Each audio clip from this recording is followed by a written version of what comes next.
মনোবীক্ষণ polyclinic, চিকিৎসার জগতে এক দশক। এখন এখানে সব বিষয়ে ডাক্তারবাবু একসাথে তলায়।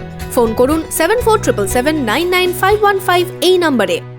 হাত পাখা হাতে রাস্তা অবরোধ করে বিক্ষোভ সাগরদিঘিতে। বিদ্যুতের দাবিতে মঙ্গলবার রাস্তা অবরোধ চলে কাবিলপুরে। কয়েক কিমি দূরে তাপবিদ্যুৎ কেন্দ্র থাকলেও এলাকায় বিদ্যুৎ মিলছে না বলেই দাবি বিক্ষোভকারীদের। হিরো বাইকে ঈদুল আজহা লাকি ড্র। এবার হিরোর বাইক কিনলেই নিশ্চিত দুর্দান্ত সব উপহার, 10,000 টাকা পর্যন্ত ক্যাশ ডিসকাউন্ট, আকর্ষণীয় finance scheme. Hero Golden Motors Private Limited, golden অটোমার্টে, বহরমপুর, পঞ্চাননতলা ও রঘুনাথগঞ্জে। কাবিলপুরে সঠিক ইলেকট্রিক পরিষেবা না পাওয়া পর্যন্ত এই রাস্তা ঘেরাও আন্দোলন চলবে। কয়েক কিলোমিটার দূরে রয়েছে তাপবিদ্যুৎ কেন্দ্র, তার মাঝেই এলাকায় দীর্ঘদিন ধরে চলছে বিদ্যুৎ বিভ্রাট। বিদ্যুৎ থাকলেও থাকছে না ভোল্টেজ। প্রতিবাদে সাগরদিঘির কাবিলপুরে রাস্তা অবরোধ করে বিক্ষোভ গ্রামবাসীদের। রাস্তায় বাঁশ বেঁধে চলল অবরোধ। এলাকার বাসিন্দাদের অভিযোগ, প্রায় 1 মাস থেকে কাবিলপুর অঞ্চলের 18টি গ্রামে ঠিকঠাক বিদ্যুৎ পরিষেবা মিলছে না।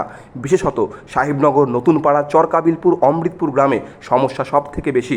বিদ্যুৎ পরিষেবা স্বাভাবিকের দাবিতে মঙ্গলবার বেলা 10:30 নাগাদ কাবিলপুর বটতলা মোড়ে রাস্তায় বসে পথ অবরোধ করে বিক্ষোভ দেখান গ্রামবাসীরা। যে দীর্ঘ 3-4 বছর ধরে, বিশেষ করে কাবিলপুর অত্যন্ত জনবহুল এলাকা, এখানে প্রায় 3খানা হাই স্কুল আছে, একটা কলেজ আছে, মাদ্রাসা সার্ভিসের কলেজ, এবং প্রায় 9খানা 10খানা প্রাইমারি স্কুল। আনুমানিক প্রাইমারি থেকে শুরু করে আপ টু এইচএস পর্যন্ত প্রায় 8 থেকে 10,000 স্টুডেন্ট আছে।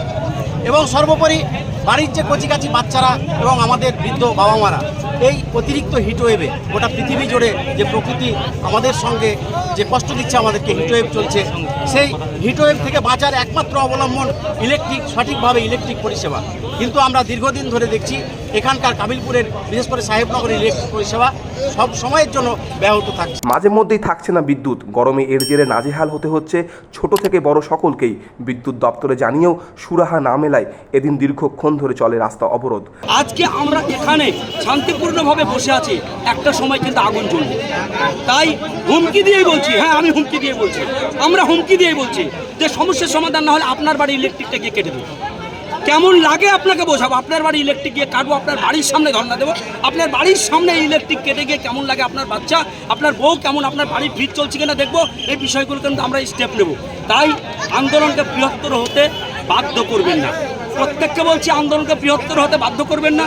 আমরা অধিকার বুঝে নিতে এসেছি, সুতরাং হুঁশিয়ার দিয়ে বলছি, আপনারা আমাদের অধিকার যদি বুঝে নিতে আপনারা না দেন, আপনারও অধিকারে আমরা হস্তক্ষেপ করতে বাধ্য হব। রাস্তা অবরোধের খবর পেয়ে ঘটনাস্থলে পৌঁছায় সাগরদিঘি থানার পুলিশ।